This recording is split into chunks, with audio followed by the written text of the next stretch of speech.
Assalamualaikum warahmatullahi wabarakatuh. Perkenalkan, nama saya Fadilah, mahasiswa Universitas Siliwangi, jurusan Pendidikan Geografi angkatan 2019. Kali ini saya akan membuat video pembelajaran tentang unsur-unsur cuaca dan iklim. Selamat menyaksikan. Nah, yang pertama ada radiasi matahari. Radiasi matahari adalah alih energi yang terjadi tanpa membutuhkan medium untuk mentransmisikannya. Energi radiasi matahari berbentuk sinar dan gelombang elektromagnetik. Nah, yang kedua ada lamanya penyinaran matahari dan sudut datang sinar matahari. Lamanya penyinaran dan sudut datang sinar matahari di masing-masing daerah mengalami perbedaan. Itu terjadi karena bumi mengalami kemiringan 23,5 derajat. Selain itu, bumi juga mengalami yang namanya revolusi bumi. Nah, yang ketiga ada suhu udara. Suhu udara adalah parameter yang menyatakan keadaan panas atau dinginnya udara. Alat untuk mengukur suhu udara disebut termometer.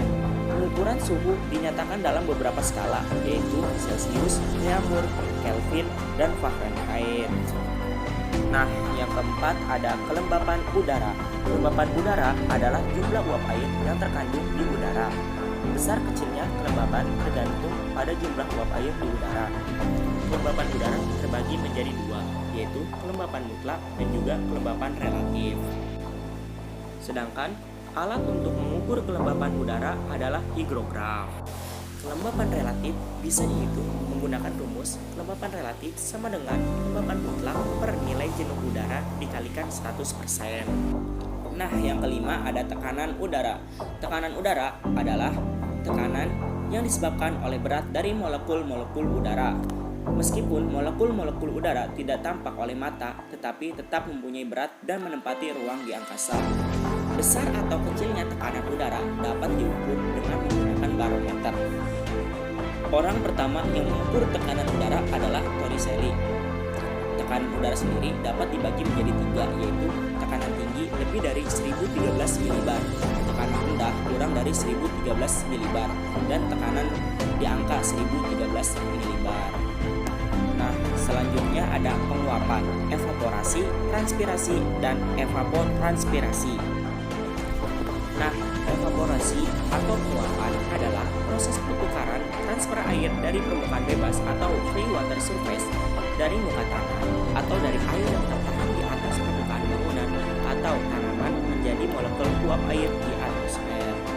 Nah, selanjutnya ada transpirasi, adalah proses tumbuhan kehilangan air dalam bentuk uap air melalui stomata pada daun.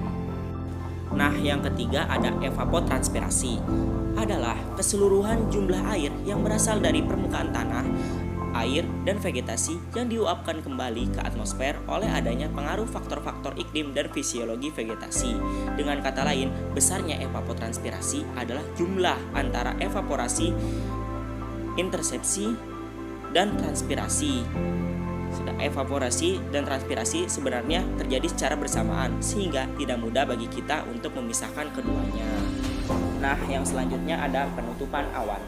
Awan adalah udara jenuh bila mendapat tambahan uap air atau mengalami pendinginan, akan terjadi proses kondensasi dan terbentuklah titik air.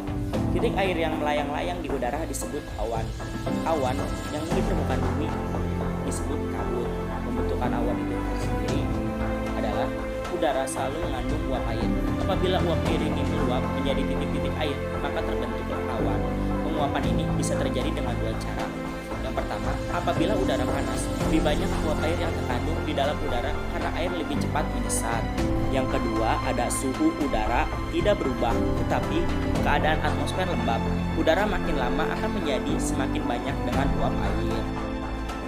Kemudian ada kecepatan dan arah angin. Angin adalah gerakan udara yang sejajar dengan permukaan bumi. Udara bergerak dari daerah bertekanan tinggi ke daerah yang bertekanan rendah. Angin diberi nama sesuai dengan arah datangnya.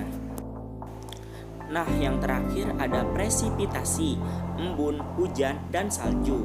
Menurut KBBI, presipitasi adalah proses pengendapan baik dari dalam larutan ataupun dari udara permukaan ke permukaan bumi.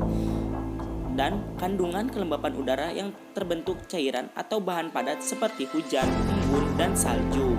Sedangkan menurut Sigit Ariwibowo pada tahun 2015 adalah suatu kejadian jatuhnya air dari atmosfer mengarah ke permukaan bumi. Bentuk zat cair yang turun bisa dalam bentuk embun, salju, kabut, dan hujan.